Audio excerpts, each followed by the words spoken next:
마태복음 5장 27절, 28절 오늘 본 말씀이 되겠습니다. 또 간음하지 말라 하였다는 것을 너희가 들었으나 나는 너에게 이르노니 음욕을 품고 여자를 보는 자마다 마음에 이미 간음하였느니라. 이 간음이라는 단어는 모이큐어라는 단어인데요. 모이코스에서 왔습니다. 무슨 변절자, 배교자라는 뜻에서 왔으니까 이 원어의 뜻으로 살펴보면 하나님을 떠나는 것, 하나님의 진리를 떠나는 것을 간음이라고 표현을 한 것이죠. 그러니까 지금까지 이제 희생제사, 그다음에 간음은 넘어왔죠. 희생제사에서도 너희는 이렇게 들었으나, 너희가 듣기 좋아하는 것으로 들었으나 나는 나의 안에 있는 것으로 너희에게 말한다. 그리고 이제 진짜 하고 싶은 진리의 말씀을 하시는 거죠. 희생제사는 원래 없었던 거야 라는 패턴처럼 여기서도 마찬가지로 간음치 말라 했다는 것을 너희가 들었으나 간음이라는 것은 원래 없었던 거야. 간음이라는 것은 원래 없었던 거야. 존재하지 않았던 것이다. 그런데 사람들이 윤리적이고 도덕적인 간음을 시작했다. 하나님의 마음에는 육신적인 간음의 개념이 없죠. 그래서 빛 가운데 행하지 않는 것이 간음이다. 하나님과 하나 되지 않는 것, 율법의 남편을 섬기는 것, 하나님이 아닌 다른 남편을 섬기는 것을 이제 간음으로 설명하시고 말씀하시는 부분을 볼 수 있어요. 이것을 구약적인 표현으로 말하면 이제 나하프라는 모이큐어가 나하프라는 단어로 이제 번역이 되어집니다. 히브리어로는요. 근데 간음이란 말이 창세기에서는 창세기 1장에서 50장까지는 이 나하프라는 단어가 나오질 않습니다. 하나님이 말씀하시는 간음은 창세기 1장에서 50장까지 나오지 않는다는 것은 율법 세계에서 쓰는 간음이 아니기 때문에, 하나님이 하시는 말씀은 그런 뜻과 맞지 않기 때문이다. 그래서 남자의 간음을 이제 나하프라는 단어로 쓰입니다. 그러니까 나하프라는 이 말을 파자해 보면 눈, 아래쪽으로, 알렙은 하나님이시고 페는 입, 말하다 하니까 하나님의 말이 아래에서 전해지는 것.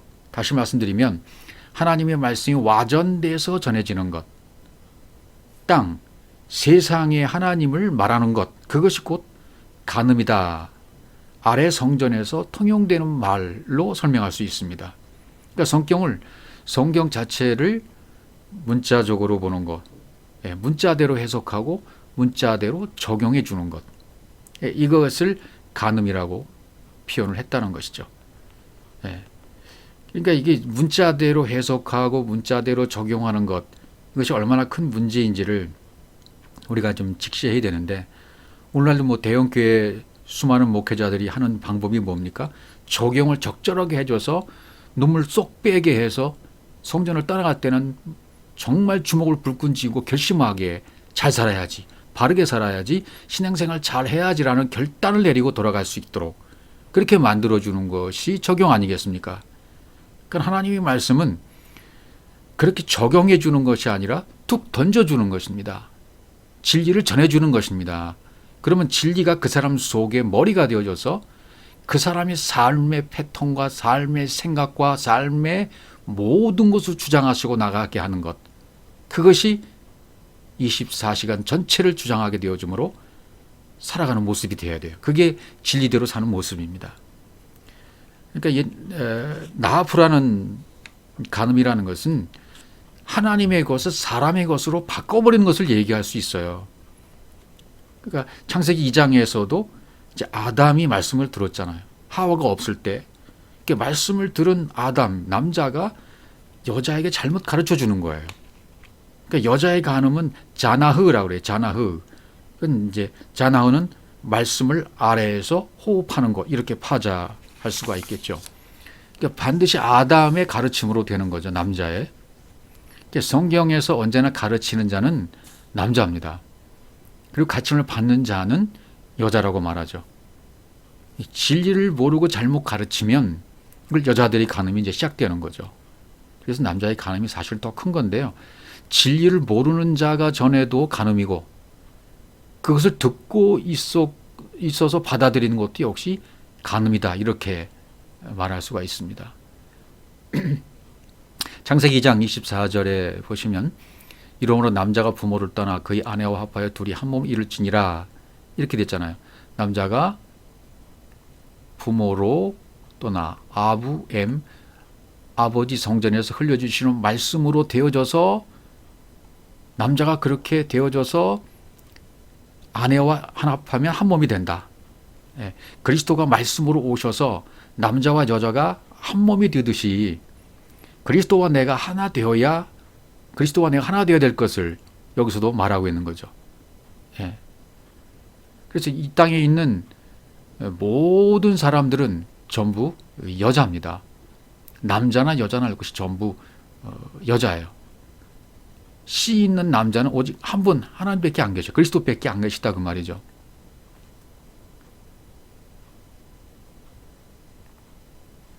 예. 여기 남자가 여자에게서 난 것이 아니요 그랬죠. 남자가 여자에서 난 것이 아니요 여자가 남자에게서 났으며 이렇게 됐어요.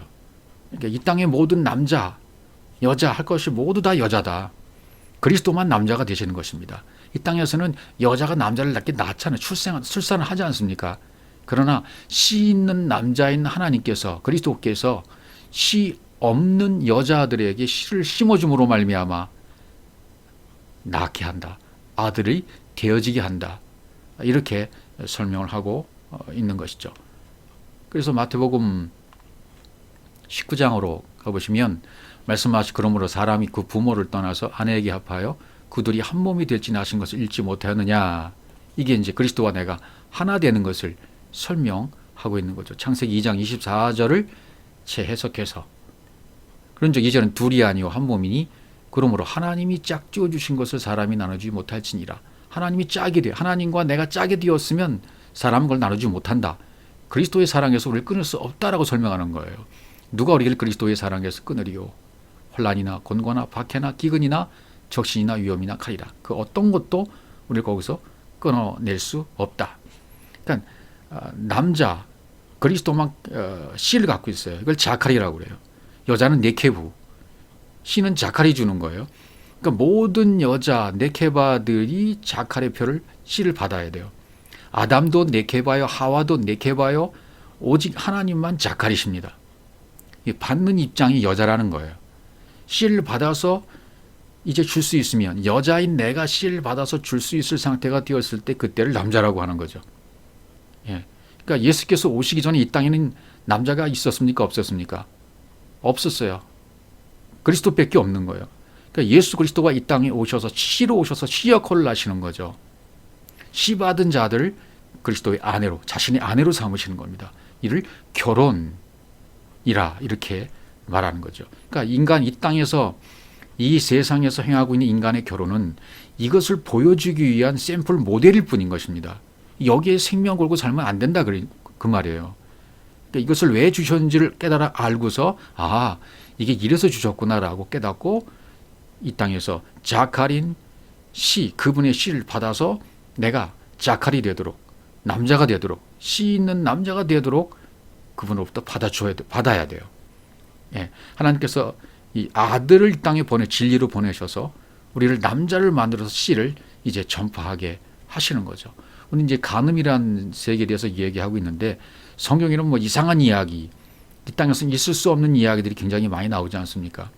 창세기 38장도 마찬가지죠. 유다와 다말의 관계를 통해서 시아버지와 며느리의 관계를 통해서 씨를 전달해주는 장면이 여기 등장을 합니다. 그가 얼굴을 가리었으므로 유다가 그를 보고 창녀로 여겨 며느리가 이렇게 창녀의 모습이 됐다. 길 곁으로 그에게 나가 이르되 청하건대 나로 내게 들어가게 하라 하니 그의 며느리인 줄 알지 못하였습니다. 그가 이르되 당신이 무엇을 주고 내게 들어오려느냐. 유다가 이르되 내가 내 때에서 염소 새끼를 주리라. 그가 이르되 당신이 그것을 줄 때까지 담보물을 주겠느냐. 유다가 이르되 무슨 담보물을 내게 주랴. 그가 이르되 당신이 도장과 그 끈과 당신의 손에 있는 지팡이로 하라. 유다가 그것들을 그에게 주고 그들이 들어갔더니 그가 유다로 말미암아 임신하였더라. 이런 장면을 보면 어떻게 성경에 이런 말씀이 기록될 수 있을까? 롯과 큰딸과 작은딸의 관계에서도 모압과 암몬이 탄생하는 장면에서도 역시 마찬가지고 어떻게 이런 일이 라고 이야기할 수 있어요. 창세기 37장까지 요셉의 이야기가 진행되다가 갑자기 38장에 와서 유다 다말 사건이 등장합니다. 그러니까 아버지와 하나 되어져서 나라고 하는 진리의 존재를 낳게 되는 것을 여기서 보여주는 거죠. 예. 일곱 언약의 순서상 요셉이 죽는 것이 둘째 날이에요. 그러면 셋째 날은 살아나는 날이니까 셋째 날 살아나는 사건으로 유다 다말의 사건을 여기에 기록해 주고 계시는 것입니다. 그러니까 여기 지금 유다는 성전이잖아요. 아버지 상징합니다. 아버지를 상징하고 그리스도로 표현되고 있어요. 다말은 똑바로 세우다. 예수 그리스도와 한 몸을 이룰 정결한 처녀를 말해주고 있어요. 다말은 종려나무요 의인이라고 말할 수 있죠. 또 유다와 처음에 결혼했던 이름도 나오지 않는 수아의 딸이 나와요. 이건 행위 언약을 말하고요. 이 수아의 딸이 죽어요. 수아의 딸이 죽으면 율법이 죽은 거예요. 그러면 율법의 아내가 유다한테 죽었으므로 유다는 어떻게 되는 겁니까? 유다는 이제 십자가에서 죽은 것이 돼요. 그리고는 어디로 올라갑니까? 딥나라 올라가서 양 털을 깎아요. 예, 딥나라는 말은 유산을 받는 곳, 할당받는 곳, 하나님의 나라. 여기는 이제 올라가게 되는 것이죠. 그러니까 다말이 은혜의 언약이 되는 거예요. 그러니까 벌거벗기다는 엘이라는 장자, 겉사람이 죽어야 돼요. 심세대한 오난, 부패하고 잘못된 말씀, 그것으로 힘있게 가지고 있던 것들이 죽어야 된다. 셋째 아들 셀라, 구하는 자, 아직 생명의 씨가 없어요. 그래서 성령을 구하는 자예요. 그러니까 주님이 우리에게 첫 번째 주시는 것은 뭡니까? 율법이에요. 예, 예수예요. 두 번째는 뭡니까? 십자가에 죽고 부활하면 영으로 오신 번제물이 죽고 예수 그리스도가 죽고 영이신 그리스도로 오시는, 그래서 살아나는 영을 주시는 거예요. 성령을 주시는 거예요. 그래서 역시 담보물을 달라고, 무슨 담보물을 달라고 하니까 여기 도장, 끈, 지팡이 이 세 가지가 나오지 않습니까? 이게 이 첫 번째 주신 담보물이에요. 첫 번째 담보물. 이 첫 번째 담보물이 먼저 주어져야 돼요. 언약이 주어져야 돼요. 예. 그런 다음에 내가 내 때에서 38장 17절 앞절의 말씀에서 뭐라고 그랬습니까? 내 때에서 염소 새끼를 주리라 그러잖아요. 지금 유다는 십자가에 죽고 영으로 부활한 상태입니다. 그리고 씨가 있는 사람이에요. 그러니까 내 때에서 염소 새끼를 주리라. 내가 가지고 있는 것 중에서 염소 새끼를 주리라. 염소 새끼 뭐예요? 두 번째 거예요. 두 번째 담보물입니다. 두 번째. 그러니까 번제물인데 번제물은 반드시 죽어서 드리는 거잖아요. 염소 새끼는 살아있는 것이니까 이것은 여기서 뒤에는 나오지는 않습니다. 이제. 예. 그러니까 이것은 성령을 상징하는 것인데 두 번째 번제물을 상징하는 거죠. 첫 번째 도장과 끈과 지팡이로 언약이 이루어졌어요. 두 번째 염소 새끼, 이 성령으로 말미암아 이제 이루어지는 거죠. 죽고 영으로 되어지는 거죠. 그러니까 아버지와 내가 하나가 되는 것입니다. 그래서 첫 번째, 두 번째가 다 이루어지게 되는 거죠. 그 다음에 이제 나오는 사건이 뭡니까? 이제 창세기 39장에 가면 이제 요셉 이야기가 나오죠.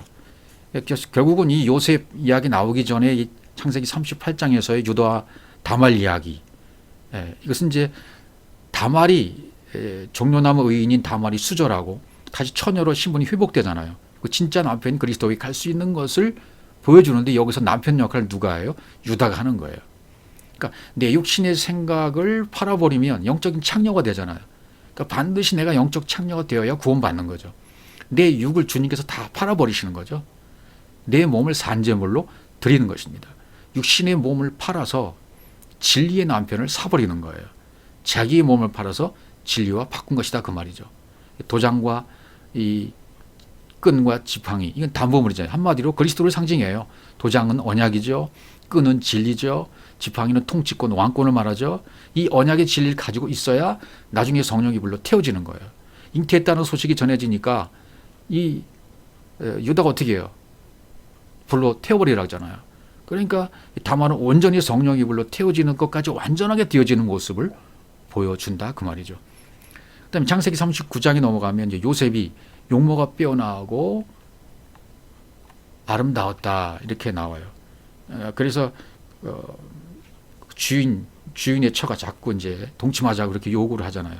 이 문자대로 보면 어떻게 이런 얘기가 있을 수 있나 그렇게 될 수 있죠. 여기 요셉은 용모가 빼어나고 아름다웠다. 요셉은 지금 뭡니까? 요셉은 그리스도를 상징하는 거잖아요. 용모가 빼어났다. 이건 빼어났다. 또 아담했다, 준수했다 이러면 다 야페라는 단어가 쓰였어요. 빼어나고 아름다웠다. 똑같이 야페예요. 그런데 이 야페라는 단어를 살펴보니까 밝다에서 왔어요. 밝다. 그러니까 내면이 밝다라는 뜻이다 그 말이에요. 내면이 진리로 밝아진 사람이 요셉이다 말이죠. 그것을 지금 얘기하고 있는 것이죠. 그러니까 보디발의 아내가 요셉이 청년이고 젊었고 멋지게 생겨서 유혹하는 그런 장면이 아니다 그 말이에요. 여기도 전부 시를 전달해 주는 복음을 전하는 내용이다 그 말이죠. 예. 이제 용모가 빼어났죠. 그 다음에 이제 등장하는 장면이 자꾸만 유혹을 하죠. 그 후에 그의 주인이 아내가 요셉에게 눈짓하다가 그 후에 이렇게 돼 있어요. 그러니까 창세기에 좀 쭉 나오는 얘기들은 뭡니까? 레아와 라헬 얘기를 통해서도 라헬은 곱고 아립답다. 내면을 이야기하는 거죠. 레아는 알력이 부족하다. 진리 눈이 없다는 얘기죠.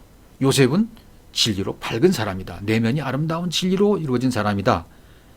진리의 복음이 된 사람이다 말이죠. 그런 후에 주인이 보디발의 아내가 요셉에게 눈짓, 여기 눈, 아인입니다. 짓, 눈짓 했다 그랬어요. 아인, 그 다음에 나사, 들어올리다. 눈을 들어올렸어요. 요셉에게. 무슨 말입니까? 눈은 아인, 생명 그런 뜻이잖아요. 생명이 있는 눈으로 올려다 본 거예요. 그러니까 나에게도 그 생명을 달라라고 올려다 봤다 그 말이죠. 그러니까 눈을 들어서 진리를 알아차린 거예요. 요셉에게 씨가 있는 것을 알아차렸어요. 이 주인의 아내가. 그래서 동침하기를 청하는 거죠. 샤카부. 동침을 해야 생명을 낳을 수 있잖아요. 동침한다는 것은 말씀이 하나 되는 것을 얘기해요. 하나됨. 말씀으로 서로 하나가 되는 것을 얘기하고 있지 않습니까? 여기서 청하니 눈짓하다가 동침하기를 청했다 그래서요. 여기서는 아마르란 단어를 썼습니다. 그러니까 진리로 말하는 거예요. 지금 이 주인의 아내가 보디발의 아내가 진리적인 차원에서 얘기를 하는 거라 그 말이죠. 그러나 아직 진리는 안 됐어요. 진리는 안 된 여인이지만 진리를 진리적으로 청하고 있는 모습이에요. 그럼 그 다음에 구절을 보시면 이 여인이 날마다 요셉에게 청하였으나 날마다 요셉이 청해요. 한 번, 두 번. 요셉이 듣지 않아요. 아직은 때가 아니라고 보는 거죠. 동침치 않습니다. 함께 있지도 않습니다. 왜 그럴까요? 여기 날마다 요셉에게 청하였으나 요거는 다바르로 청하는 겁니다. 지금 다바르로 청하고 있어요. 그러니까 이 다바르가 아마르로 바뀌어야만 말씀이 하나 되는 거, 동침이 되는 거죠. 근데 아직 안 됐기 때문에 요셉은 그걸 아니까 아직은 아니다. 때가 아니다. 이렇게 말한 거죠. 보디발의 아내와 보디발은 뭡니까? 하나인데 둘로 표현한 거죠, 사실은. 둘이 먹고 있는 상태. 부부이니까 동침하잖아요. 근데 둘은 씨가 있습니까? 없습니까? 보디발과 보디발의 아내는 씨가 없어요. 그러면 씨 없는 여자와 씨 없는 여자가 함께 사는 거예요. 성경은 이것을 동성애라고 그래요. 씨 없는 여자와 씨 없는 여자가 함께 사는 모습. 이걸 동성애라고 하는 것이지 오늘날 뭐 동성애하는 이런 것을 얘기하는 것이 아니라 그 말이죠. 요셉만 씨가 있어요. 요셉에게 가면 사는 거죠. 그러니까 그걸 이 여인이 알아서 눈치타고 동침을 요구했다 그 말이죠. 그러니까 아마르로 말하고 있지 않으면 그분 항상 내 밖에 계시는 거예요. 아직 다바르예요. 다바르로 말하고 있기 때문에 아직은 동침할 때가 안 됐다. 이렇게 요셉이 지금 말하고 있는 거죠. 11절이요. 그럴 때 요셉이 그 일을 하러 그 집에 들어갔더니, 자, 요셉은 생명이 씨가 있는 사람으로 그랬죠. 그의 일이 뭡니까? 복음 전하는 일밖에 없어요. 그 집 바이트에 들어갔다 그랬어요. 그 집에 바이트 들어갔다는 말은 보예요. 보는 완전히 야다가 되어서 하나가 된 상태잖아요. 연합이 된 상태로 말하는 거잖아요. 들어가는 거잖아요. 들어가다 나오다 이렇게. 그러면 요셉이 그 집에 들어가서 완전히 복음화시켰다는 얘기예요. 그러면 그 집 사람들, 여기 에노시예요. 그 집 사람들은 하나도 거기 있으면 안 돼요. 왜요? 영적 변화가 일어났기 때문에. 요셉에 의해서 완전히 복음화가 일어났기 때문에, 그의 일로 말미암아, 복음 전하는 사역으로 말미암아 에노시들은 하나도 없는 거예요. 죽어 마땅할 육신적인 사람들은 없다 그 말이에요. 보디말의 아내도 영적으로 이미 변한 거예요. 그래서 그 뒤에 있는 말씀을 보시면 온 얘기를 하고 있어요. 창세기 39장 12절 그 다음 구절인데요. 표시가 안 됐네요. 그 여인이 그 옷을 잡고 가로되 나와 동침하자. 요셉이 자기 옷을 그 손에 버리고 도망하여 나가매. 이렇게 기록되어 있습니다. 그 여인이 그 옷을 잡고, 그 옷은 무슨 옷입니까? 이제는 그리스도의 옷이죠. 그리고 가로되 아마르로 말하고 있어요. 그 여인이 진리가 된 거예요. 나와 동침한 진리를 깨달아 진리적인 차원에서 좀 동침을 요구하고 있는 거예요. 왜냐하면 그 손에 이미 요셉의 손에서 여인의 손으로 옷이 전달되었어요. 버리고 도망갔다 그러잖아요. 그 전달되어지면 나가는 거죠. 율법은 떠나가는 거죠. 율법적인 육체는 떠나가는 거죠.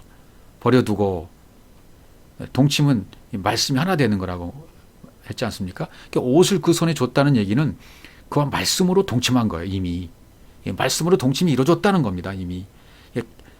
그것은 이제 문자적으로 볼 땐 간음을 하는 것이니까 옥에 가는 것을 표현을 하는 거예요. 이제 남편이 있는 나에게 일방적으로 찾아와서 간음을 하신 거예요. 하나님께서 함께 죽으시고 살아나십니다. 그것이 하나님의 사랑이죠. 나에게도 마찬가지로 그렇게 하신 거죠. 일방적으로 찾아오셔서 간음을 하셔서 함께 죽으시고 함께 살아났다. 하나님은 나에게 율법의 남편이 있는 나에게도 동일하게 그렇게 역사하셨던 거예요. 창세기 9장 23절이요. 셈과 야벳이 옷을 가져다가, 여기서 옷이 나옵니다. 자기들이 어깨에 메고, 어깨는 그리스도를 상징해요. 수고하고 무거운 모든 짐을 메고 있는 어깨, 그리스도의 어깨. 아버지 하체를 덮었다. 그 뒤 얼굴을 돌이키고 그 뒤에 아버지 하체를 보지 않았다. 옷을 가졌다. 그리스도의 옷은 나와 하나가 된 것입니다. 옷은 말씀이죠. 그리스도의 옷, 진리의 옷이에요. 첫 번째 옷이 이제 요셉도 마찬가지예요. 이제 요셉도 첫 번째 옷이 구덩이에서 벗겨지잖아요. 그 장면을 한번 보도록 하겠습니다. 요셉이 형들에게 이르되 그 형들이 요셉의 옷 그가 입은 채색 옷을 벗기고, 이렇게 되어 있어요. 채색 옷은 뭡니까? 이것은 긴 소매로 된 외투, 긴 옷, 대제사장이 입는 옷이다. 직분자들, 왕족들이 입는 옷이죠. 이건 예수 그리스도의 사역을 의미하기도 합니다. 7 언약, 채색 알록달록한 채색 옷이니까 7 언약을 말하기도 합니다. 이 언약의 옷을 말합니다. 이 언약의 옷에 피가 뿌려지면 피 묻은 옷이 되는 것이고, 피 묻은 옷은 곧 진리의 옷이 되는 것이고 그리스도의 옷이 되는 것입니다. 창세기 37장 31절 그들이 요셉의 옷을 가져다가 숫염소를 죽여 그 옷을 피에 적시고, 보십시오. 피 묻은 옷이 되면 진리의 옷이 되는 거예요. 그리스도의 옷이 된다 그 말이죠. 그 다음에 사무엘하 13장 18절에 가시면 이제 암논이 압살롬의 누이인 다말을 혼자 짝사랑하고 사랑하다가 결국은 안 되니까 강제로 끌어다가 이제 동침을 하게 되어집니다. 이제 그러니까 다말이 구원받으려면 율법인 암논을 나중에 압살롬이 죽여주잖아요. 암논이 죽어요. 그러니까 다말이 구원받는 과정을 그것도 설명하는 것이죠. 다말이 입는 옷이 역시 채색 옷이었습니다. 다말이 입는 옷 역시 채색 옷이었다. 7 언약, 언약의 옷이에요. 이것이 이제 다말이 죄를 자기 머리에 덮어쓰고 그의 채색 옷을 찢고, 채색 옷을 찢잖아요. 손을 머리에 얹고 가서 그게 울부짖니라 이렇게 되어져요. 피 묻은 옷, 진리의 옷, 그리스도의 옷이 되어가는 과정을 여기도 역시 설명해 주고 있는 것이죠. 그 다음에요.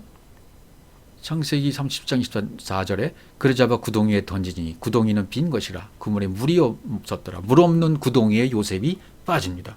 구덩이, 보루, 이건 감옥, 무덤, 3일의 십자가 무덤 가운데, 무덤 속에 있었던 3일, 반드시 3일이 되어야만 살아나는 거죠. 구덩이는 십자가를 의미하잖아요. 물이 없는 십자가. 내 속에는 진리가 없었다는 거. 이걸 깨달아 아는 순간 우리 모두는 십자가에게서 죽는 것이 되는 것입니다. 물 없는 구덩이에 빠져 결국은 죽는 거예요.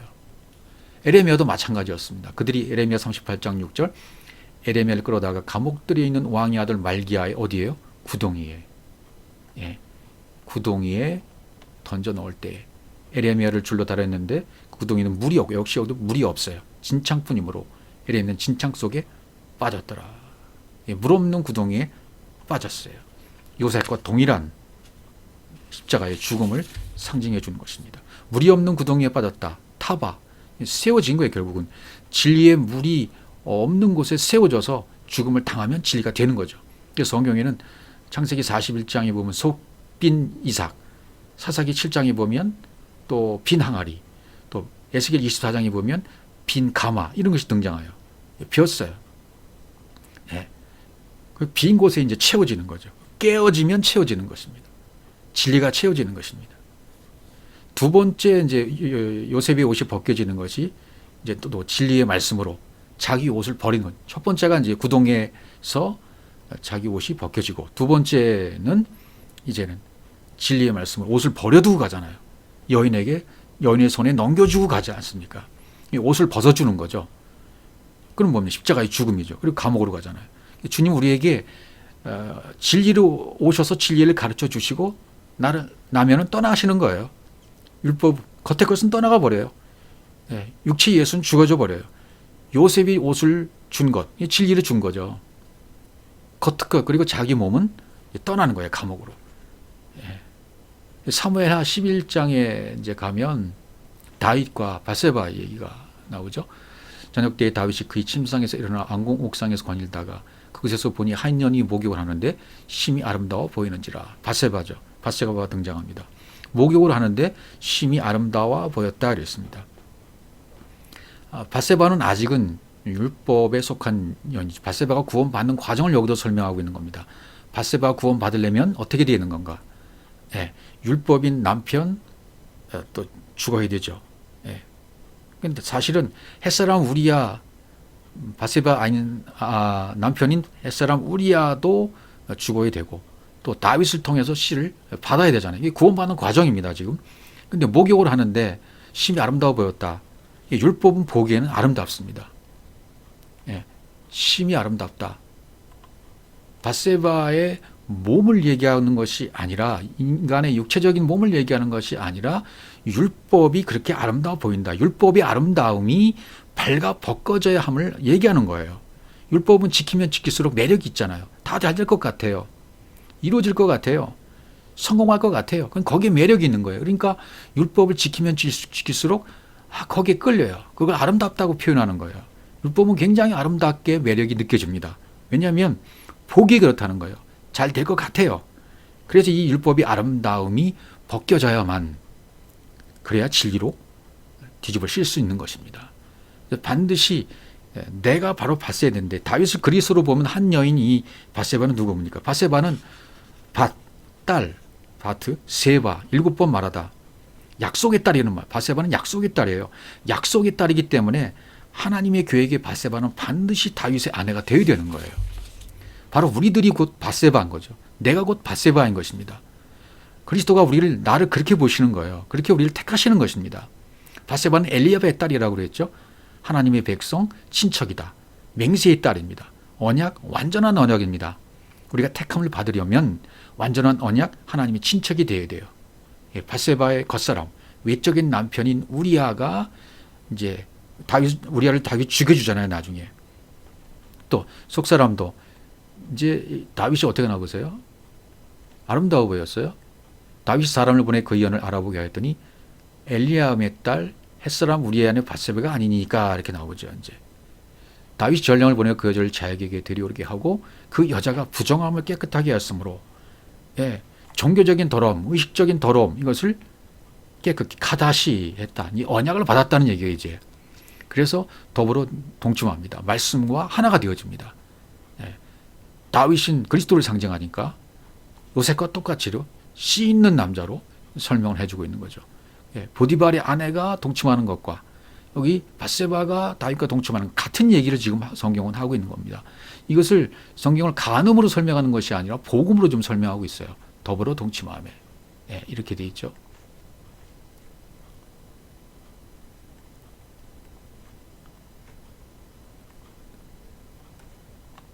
예, 11장 5절에 보면 그 여인이 임신하며 사람을 보내 다윗에게 말하 이르되 내가 잉태하였나이다 임신하였나이다 이렇게 얘기해요. 그럼 이 아이는 죽잖아요. 나중에. 예, 이 아이는 죽어요. 남편이 살아있는 동안에 임신은 부적절한 관계이기 때문에 아들이 죽어요. 그리고 율법은 죽을 수밖에 없는 거죠. 그래서 다윗이 명령을 불복종한 것으로 스토리가 전개되는 우리아를 율법을 죽여줍니다. 이게 복음이죠. 그리고 신랑을 빼앗길 때 막 금식하다가 죽으니까 얼굴에 기름을 발라야 다윗이. 그리고 솔로몬을 낳습니다. 이 솔로몬이 그리스도의 계보에 딱 올라가잖아요. 그리스도의 계보에 들어가려면 내가 가지고 있는 남편 우리아가 죽어야 돼요. 우리아라고는 율법의 남편이 우리에게도 다 있었어요. 이 남편이 죽어야만 그리스도의 계보에 내가 올라간다 그 말이죠. 또 에스더서에서도 하만과 모르드게의 얘기 나오는데요. 왕이 혼으로부터 잔치자리에 돌아오니 하만이 에스더가 앉은 걸상 위에 엎드렸다가 여기 에스더가 앉은 걸상 이거는 뭐 침상을 얘기해요. 마타, 안락의자, 가마, 침대 이렇게 걸상이라고 표현된 단어입니다. 침대에 엎드렸다. 그러니까 왕이 보니까 왕으로 강간고자 하고자 하는 거 아니 이 말이 왕의 입에서 나온 무리가 하만의 얼굴을 덮어버린 거예요. 쏴버린 거예요. 에스더라는 뜻은 별이라는 뜻, 처녀라는 뜻입니다. 히브리 본명은 하다사라고 했는데 하다사는 꽃이라는 뜻입니다. 하만은 큰 자 예수, 모르드게는 작은 자 그리스도. 이제 모르드게가 등장하잖아요. 하만이 왕으로 강간했어요. 그러니까 하만은 장대에 달려서 나무에 달려서 죽게 됩니다. 왕을 모신 내주 중에 하르보나가 왕에게 아뢰되 왕을 위하여 충성된 말로 고발한 모르드게를 달고자 하여 하만이 높이가 50규빗 되는 나무를 준비했는데 이제 그 나무가 하만의 집에 서 있나이다. 왕이 이렇게 하만을 그 나무에 달라. 하만을 죽이잖아요. 예, 하만이 죽어야 돼요. 에스더가 완성되려면 하만은 반드시 죽어줘야 돼요. 완성되려면 십자가의 죽음이 있어야 된다. 예, 그 말이죠. 50규빗. 이게 규빗이라는 단어는 적절치 않고 50아마라는 단어를 쓰는 게 맞습니다. 아마는 측량의 어머니니까요. 측량의 기준. 50규빗, 50아마. 이건 깨달은 5마디가 되는 거죠. 깨달은 5마디가 되면 진리 5이 오니까 완전 열이 되는 겁니다. 예, 거기에 이제 모르드게가 달리게 됐던 나무 위에 하만이 달리게 되는 거죠. 모르드게를 매달리고 한 나무에 하만을 다니 왕의 노가 그쳤다. 이렇게 되지 않습니까? 그러니까 하나님과 연합이 안 되면 율법이라는 남편을 두게 되는 거잖아요. 율법 남편과 살고 있으면 간음을 하고 있는 것입니다. 하나님의 사랑, 진리가 내 안에 흐르고 있어야 너와 내가 하나가 되는 거잖아요. 그러면 유일하신 남편인 그리스도와 결합되는 거, 결혼이 되는 겁니다. 그럼 지금 나는 누구와 결혼한 상태인가 여러분? 여러분 자신이 나는 지금 누구와 결혼했나 살펴보셔야 돼요. 남편은 원래 하나입니다. 율법으로 온 하나님의 계명과 정말 결혼해야 할 그리스도와 결혼하지 못한 것. 그러니까 그리스도와 결혼하지 못하면 죄인이라고 그래요. 그리스도와 결혼 하나가 되면 의인이라고 그래요. 그걸 믿음이라고 그래요. 하나님은 하나님대로 나는 나대로 있는 상태. 이게 대적자예요. 대적자. 진정한 남편과 하나됨을 얘기하는 성경이 말하는 거룩한 결혼. 이게 계시록의 혼인잔치죠. 진정한 남편, 그리스도와 하나됨. 성경이 이것만 지금 얘기하고 있다 그 말이죠. 그 남편이 다른 남편을 내 남편으로 삼고 있다면, 그 남편이 아닌 다른 남편을 내 남편으로 삼고 있다면 그것이 간음이다. 성경이 얘기하는 거예요. 그리스도와의 결혼, 그리스도와 하나 되는 거, 그것만 성경이 유일하게 얘기하고 있어요. 예. 남편 대신 그리스도와 하나 되게 하신 하나님의 열심히 말씀이 육신에 돼서 오신 사건입니다. 하나가 안 되면 간음이다 그렇게 얘기하고 있는 거예요. 출애굽기 32장에 이제 돌판 얘기가 나오잖아요. 여기 이제 산에서 내려오미 더딤을 보고 백성들이 막 아론에게 오니까 뭐 금 귀걸이 다 모아라. 신이 금송아지가 나왔어요. 금신이 나왔어요. 그걸 이제 얘기하는 거죠. 그러니까 하나님 그것도 아시고 여호와께서 모세에게 이르시되 너는 내려가라. 내가 애굽 땅에서 인도해낸 내 백성이 부패하였도다. 출애굽기 32장 8절. 그들이 내가 그들에게 명령한 길을 속히 떠나 자기를 위하여 송아지를 부어 만들고 그것을 예배하며 그것에게 제물을 드리며 말하기를 이스라엘아 이는 너희를 애굽 땅에서 인도한 너희 신이라 하였도다. 이렇게 얘기했단 말이죠. 예. 결국은 이렇게 얘기함으로 말미암아 첫 돌판을 모세가 깨버립니다. 예. 첫 돌판이 깨진 이유가 뭡니까? 바로 이스라엘 백성들이 간음을 했기 때문이에요. 영적 간음을 했기 때문입니다. 그러면 나에게 보내신 첫 번째 돌이 누구십니까? 예수시잖아요. 그러니까 내 안에서 첫 번째 돌이 깨져야 나의 간음이 없어지는 것입니다. 우리의 간음이 없어지는 것입니다. 그래서 진리가 두 번째 신비에 새겨져야 되는 것입니다. 아직까지도 첫 번째 돌이 깨지지 않는 상태로 있는 상태가 바로 간음하는 상태인 것이지 육으로 보여지는 상태가 간음이 아니라는 것을 하나님이 성경을 통해서 말씀하시는 것입니다.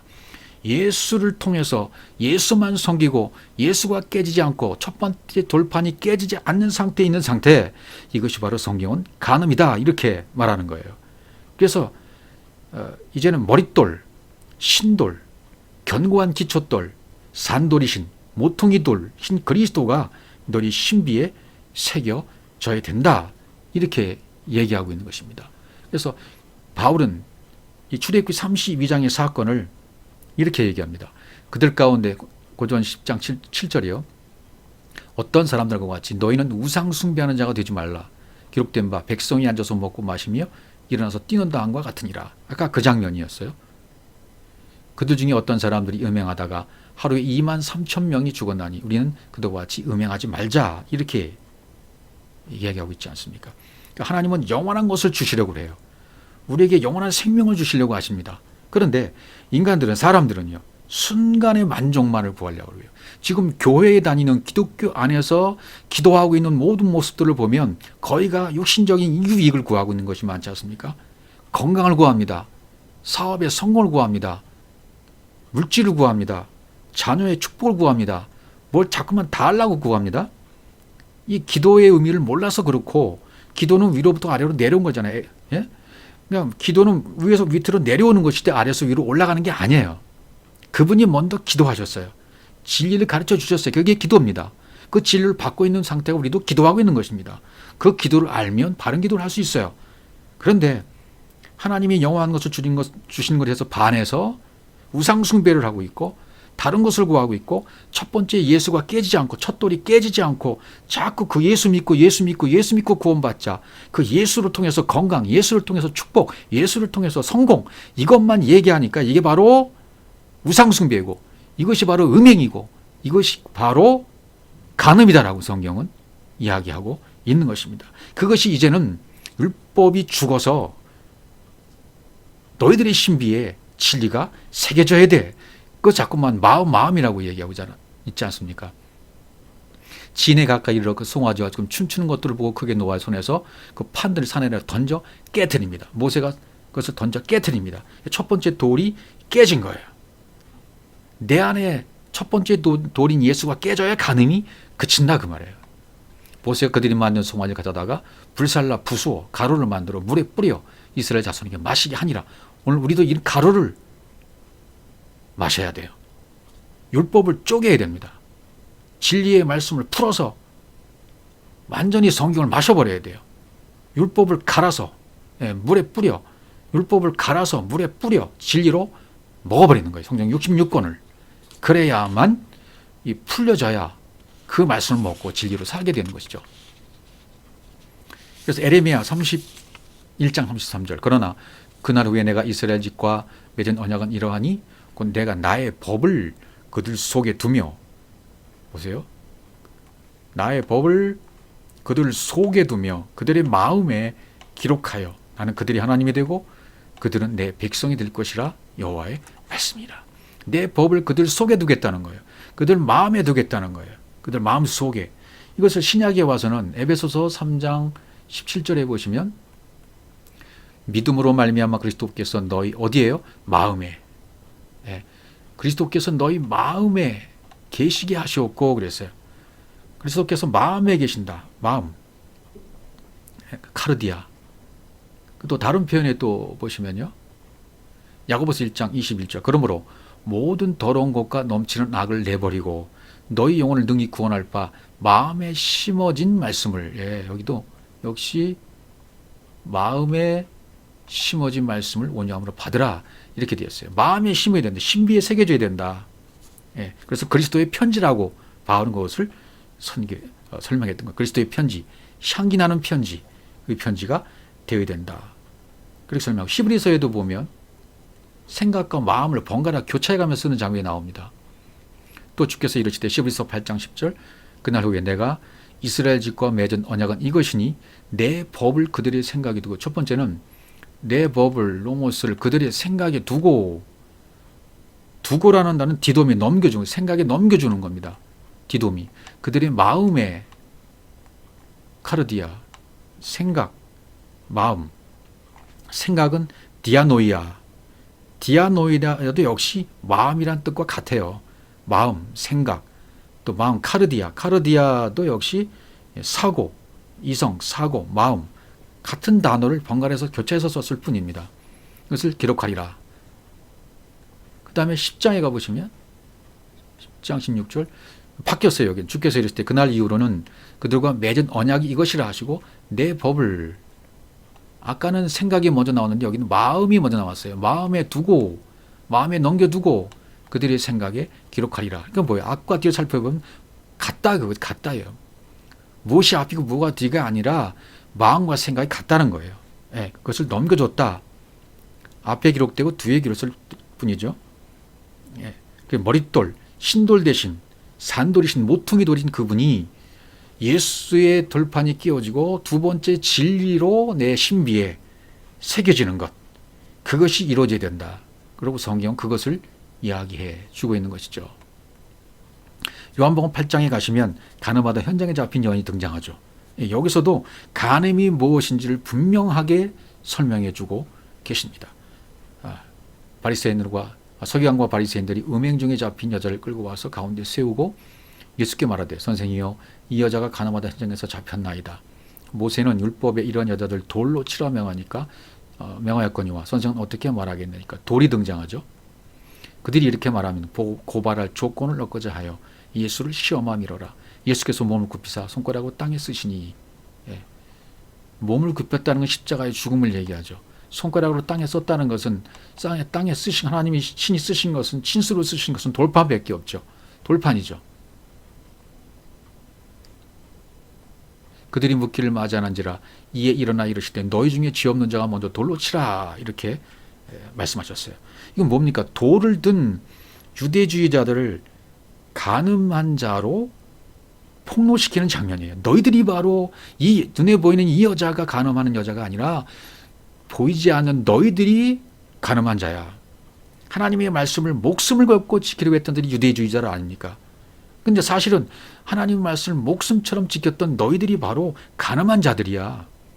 성경 66권을 문자의 수준으로만 이해해버리고 지키려 하는 그것이 바로 간음이다. 오늘날도 다르지가 않아요. 성경 66권을 문자대로 보고 문자대로 해석하고 문자대로 풀고 문자대로 적용하는 것. 그래서 사람들을 흥분시키고 마음을 들뜨게 해서 주먹 불끈지게 하고 감동을 주고 눈물 흘리게 해서 적용시켜주는 것. 그때는 좋지만 남는 게 없어요. 진리가 안 됐기 때문에. 저들 율법적, 도덕적, 윤리적 그런 사람으로 간음한 여인이 죄인이지만 하나님이 보실 때는 그런 율법도 도덕적, 윤리적인 간음이 아니라 하나님의 마음에는 심중에는 그런 것이 없다 그 말이에요. 그럼 누가 간음한 여자인가? 저 여인을 잡아온 자들이 봐도 죄인이라는 것을 설명한 거예요. 저들의 마음의 상태를 아시기 때문에 죄 없는 자가 먼저 돌로 치라고 하셨던 것이죠. 그럼 8절에 어떻게 됩니까?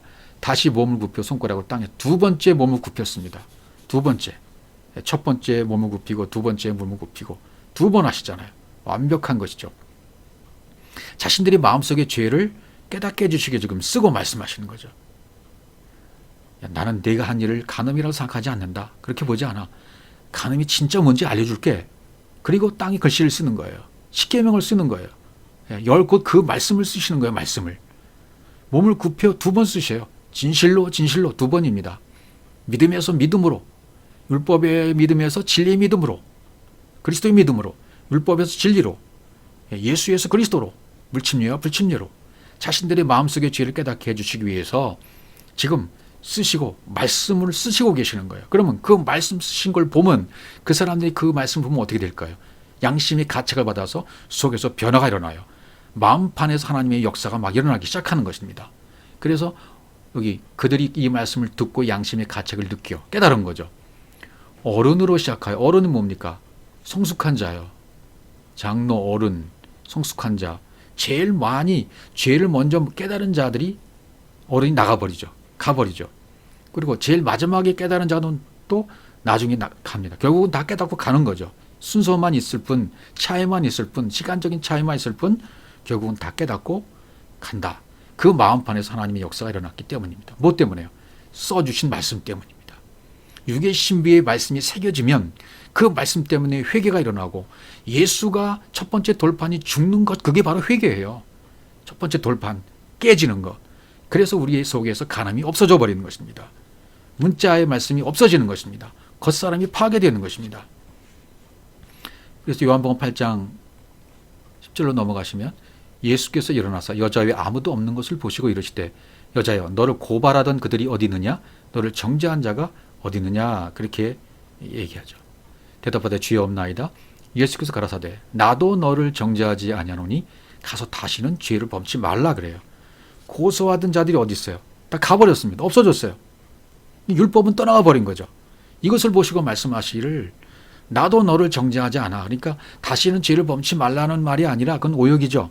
다시는 죄를 짓지 않을 거야. 내가 너를 죄를 짓지 않게 해줄게라는 언약을 해주시는 겁니다.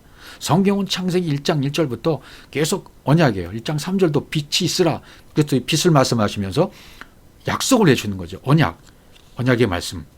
예, 그 언약의 말씀을 붙들고 그 언약의 말씀이 내 신비에 새겨지면 그때는 변화가 일어나는 것이고, 그 말씀으로 말미암아 나는 완전한 상태로 변화받게 되는 것입니다. 그래서 요한복음 8장 그 12절 그 다음에 보면 나는 세상의 빛이라고 말하고 나를 따르는 자는 어둠에 다니지 아니하고 생명의 빛을 얻으리라, 이렇게 되어 있어요. 가늠한 여인은 죄가 폭로되어지고 자기가 죽어버렸습니다. 죽었으니 죄인이 아니죠. 죽었기 때문에 여인을 고소한 자가 없는 거예요. 빛 가운데 거하지 못하고 어둠 가운데 거하고 있는 상태, 그 상태가 간음이라고 말하고 있는 거죠. 예, 그리스도의 생명 안으로 들어가지 못하고 껍데기는 율법의 남편과 살고 있는 상태, 그것이 바로 간음이야 라고 말하고 있는 거죠. 에레미야 3장 8절에 가시면 이 상태를, 간음의 상태를 잘 설명해 주고 있습니다. 내게 배역한 이스라엘이 간음을 행하였으므로 내가 그를 내쫓고 그에게 이혼서까지 주었을 때 그의 반역한 자매 유다가 두려워하지 아니하고 자기도 가서 행음함을 내가 보았노라. 그가 돌과 나무와 더불어 행음함을 가볍게 여기고 행음하여 이 땅을 더럽혔거늘, 이렇게 되었습니다. 패역했다. 앞에 배역했다, 행음했다, 뭐 이런 표현이 나오잖아요. 패역했다, 행음했다, 이런 배역했다, 이런 표현들이요. 배역했다는 표현, 반역했다, 행음했다. 그러니까 배역했다, 메슈바, 하나님을 떠났다. 배역이라는 것은 하나님을 떠났다. 간음이라고 그랬잖아요. 그죠? 진리를 모르는 거예요. 말씀을 떠나버린 거예요. 그러니까 그럼 진리는 뭡니까? 진리는 성전을, 하나님이 주신 성전을 가지고 진리로 해석을 해서 말해주면 그게 진리가 되는 것입니다. 근데 반대로 진리를 성전으로 말해주면 이 간음인 거예요. 이게 성전은 반드시 진리로 해석해서 말해줘야 돼요. 근데 진리를 성전으로 설명해 줘버리면 거꾸로 되는 거니까 간음이 된다, 그 말이죠. 예, 돌과 나무로 이렇게 나오죠. 그 다음에 돌과, 구절이 그가 돌과 나무와, 돌은 에벤입니다. 산돌, 생명돌, 신령한 돌, 오실 메시안 예수 그리스도를 나타내고 있죠. 돌과 나무, 나무, 뭐 마라 사건, 마라의 쓴물에서 한 나무까지를 던지니까 쓴물이 단물로 변했다. 출애굽기 15장 16절, 23절 쭉 나오는 말씀이죠. 그래서 이 나무라는 것이 굉장히 성경이 많이 나오잖아요. 나무. 그러니까 성경에 나무라는 말이 나오는데 감람나무는 하나님을 나타내는 나무예요. 감람나무, 하나님을 나타내는 나무. 무화과 나무는 사람에게 지칭하는 나무입니다. 감람나무는 씨에서 기름을 내잖아요. 성령을 의미하죠. 무화과는 씨가 없어요. 번식이 안 돼요. 꺾어질 해야 돼요. 접붙여야 돼요. 그러니까 씨 없는 인간을 빗대어서 한 말이 무화과라 그 말이죠. 그러니까 감람나무와 무화과 나무가 합해지면 무슨 나무가 되는 겁니까? 포도나무가 되는 거예요. 포도나무가. 참 감람나무가 돌감람나무를 접붙여서 씨가 전해지는 거. 그렇죠. 자, 진리를 모르면 어떻게 돼요? 예수를 달아놓고 나무에 달아놓고 섬기기만 해요. 이게 간음이라는 거예요. 예수를 듣기는 들었어요. 알긴 알아요. 율법을 듣기는 들었어요. 알아요. 근데 섬기기만 해. 그분을 그냥 자꾸만 드리기만 해. 희생제만 드리려, 제사만 드리려고 그래요. 이걸 간음이라는 거예요. 하나님이 제시해 준 남편이 아닌 다른 남편을 섬기는 거죠. 그러니까 예수로 간음하는 것이나 마찬가지다. 오늘날 이건 굉장히 중요한 얘기 중에 한 가지가 됩니다. 예수로 간음하게 되는 거예요. 이 이야기를 빨리 이해해야 첫 번째 돌판이 예수가 깨어져야 간음에서 벗어나는데, 진리를 모르니까 이 예수를 나무에 달아놓고 계속 섬기고 바라보고 지키고 그분만을 향해서 믿고 있다고 얘기해요. 이건 예수로 간음하는 겁니다. 오늘날 이 시대가 이 진리를 들어야 돼요. 이 진리를 듣고 돌이켜야 돼요. 휴보해야 돼요. 돌이켜야 돼요. 고쳐야 돼요. 다시 태어나야 돼요. 하나님이 지으신 남편을, 그리스도를 섬겨야 돼요. 그래서 구약에서는 돌과 나무를 섬기잖아요. 돌과 나무, 돌은 예수 그리스도, 나무는 십자가. 근데 구약에서는 이 돌과 나무를 섬겨버려요. 구약은요. 구약과 지금 율법 시대의 율법을 깨닫지 못하고, 성령 시대인데 첫 번째 남편 율법 예수를 전하면 이건 간음이죠. 수가성 여인을 통해서 이걸 얘기하고 있잖아요. 이르시되 가서 내 남편을 불러오라. 이 간음한 수가성 여인과 대화를 하시다가 갑자기 내 남편을 불러오라 그래요. 그러니까 뭐라 그래요? 여자가 나는 남편이 없나이다. 내가 남편이 없다는 말이 옳다. 남편 5이 있었고 지금 있는 자도 내 남편이 아니니 네 말이 참되다, 그렇게 얘기해요. 그럼 뭡니까? 남편 5이 있었지만 율법의 남편을 가지고 있었지만 그것은 내 남편이 아니었어. 지금 있는 네 눈앞에 있는 육체의 예수, 나도 내 남편이 아니야 사실은. 그러면 일곱째 그리스도께서, 성령이 진짜 남편이 된다는 거예요. 그래서 로마서 7장 1절에 보시면 형제들아 내가 법하는 자들에게 말하노니 너희는 그 법이 사람이 살 동안만 그를 주장한 줄 알지 못하느냐. 그건 율법의 남편을 얘기하는 거. 법은요. 율법의 남편. 남편이 있는 여인이 남편 생전에는 법으로 그에게 매인바 되나. 예수가 살아있는 동안에는 예수를 바라보고 있어야 돼요. 그러나 그 예수가 십자가에 죽고 난 다음에는 율법이 죽은 것이기 되기 때문에 이 예수에서 반드시 벗어나야 돼요. 율법의 남편은 죽은 거예요. 그 남편이 죽으면 남편의 법에서 벗어났느니라. 그러므로 만일 그 남편 생전에 다른 남자에 가면 음녀라. 그러나 만일 남편이 죽으면, 율법의 남편이 죽었으면, 율법의 남편인 예수께서 십자가에서 죽으셨으면 첫 돌판이 깨져버린 것입니다. 그 첫 돌판이 깨진 남편을 계속 모시고 있으면, 같이 살고 있으면 그것은 간음이라는 얘기예요. 이렇게 율법의 남편이 죽어버렸으면 그때는 어떻게, 다른 남자에게 갈지라도, 그리스도에게 갈지라도 음녀가 되지 않는다. 다른 남편인 그리스도에게 가야 된다. 그 얘기를 하고 있는 것입니다. 다른 남자인 그리스도에게 가야 된다. 그리스도 때에 예수를 믿으면 간음인 것입니다. 진짜 남편이 그리스도예요. 두 번째 남편인 오신 시대, 지금 성령의 시대입니다. 그런데 이 성령 시대에도 첫 번째 남편인 예수를 모시고 있다면, 그 예수를 믿고 천국 가고, 그 예수를 믿고 치유받고, 그 예수를 믿고 모든 것이 잘 된다고 믿고 있다면 이거는 간음이 되는 겁니다. 예수로 간음이 되게 만드는 거예요. 오늘날도 이 예수로 간음이 되게 가르치고 있는 것이 강단이라는 얘기입니다. 이건 정말 마음이 찢어지는 얘기입니다. 가슴이 짜듯 찢어지는 얘기인데, 이 얘기를 이해하고 깨닫고 알아서 이제 이것이 아니구나. 이 예수가 죽어야 되는구나. 십자가에 나도 같이 죽어야 되는구나. 그것을 깨달아서 함께 못 박아 죽는 순간 자유함이 되는 것이고, 그리스도의 영이 그 사람을 지배하게 되는 것이고, 첫 번째 돌판이 깨졌기 때문에 다른 남편인 그리스도의 두 번째 남편이 나에게 온 상태가 된 것입니다. 이 상태로 빨리 변화받지 않으면 이 성령 시대에 율법에 매여서 아직도 그 율법의 남편 예수를 모시고 사는 끔찍한 간음의 현장이 계속 이어지고 있다는 것을 기억해야 할 것입니다.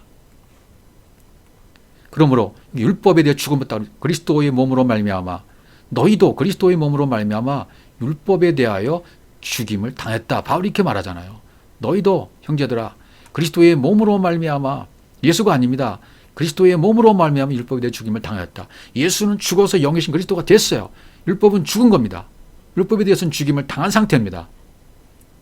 예, 이런 상태에서 다시 또 옛날로 돌아가면 쟁기를 잡고 뒤돌아가면 안 된단 말이죠.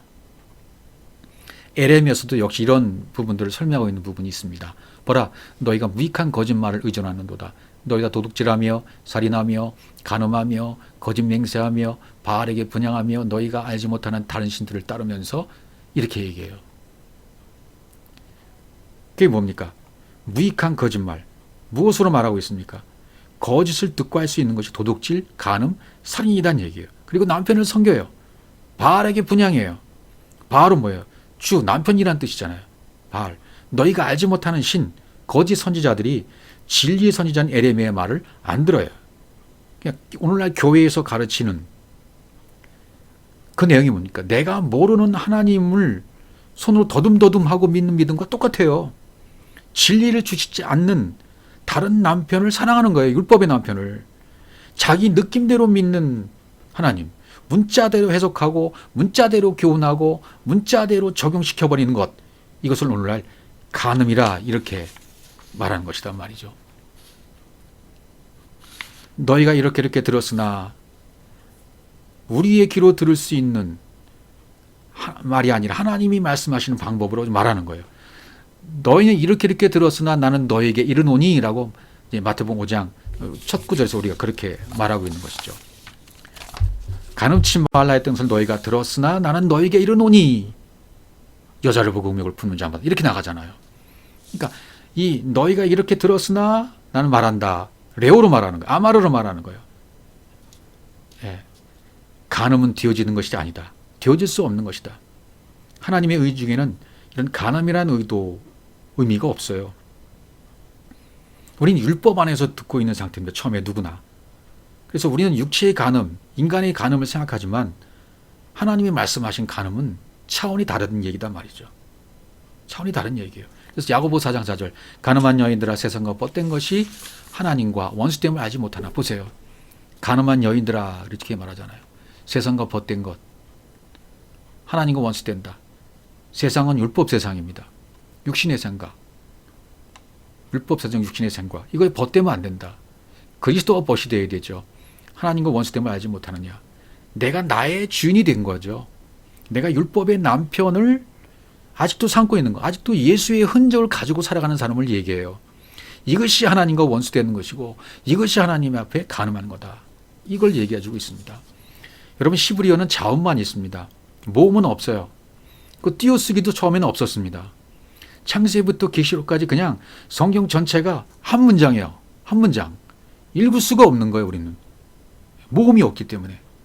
땅의 사람이 읽으면 잘못 볼 수밖에 없습니다. 왜곡할 수밖에 없습니다. 아래 것으로 볼 수밖에 없습니다. 그래서 하나님이 계시로 풀어주시지 않으면 내 속에 들어올 수 없어요.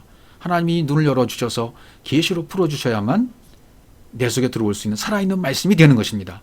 성경을 문자적으로 보는 것이 간음이라 그런 말이에요. 이 성경을 행동 강령으로 보고 지키자, 행하자, 참 신랑을 모르면서 다른 남편 율법과 계속 같이 살고 있는 거, 예수의 흔적을 가지고 살고 있는 거, 이걸 문자적으로 보니까 이게 이혼 증서가 된다 그 말입니다. 그러니까 성경 66권을 속뜻으로 알아서 진리로 깨달아서 아는 자들에게는 이게 혼인 증서가 되는 것입니다. 생명책이 되는 것입니다. 간음은 그건 뭡니까? 성경을 문자대로만 보는 것, 하나님과 하나 되지 않은 것, 다른 남편과 사는 것, 하나님을 떠나버린 상태, 배교한 상태, 진리를 모르고 전하는 것 간음입니다. 그것을 받는 것도 간음입니다. 내 안에 있는 첫 돌인 예수가 깨져야 간음이 없어집니다. 이 율법을 가루로 만들어서 진리로 마셔야만 진리 신비의 이 진리가 세워지게 된다는 것입니다.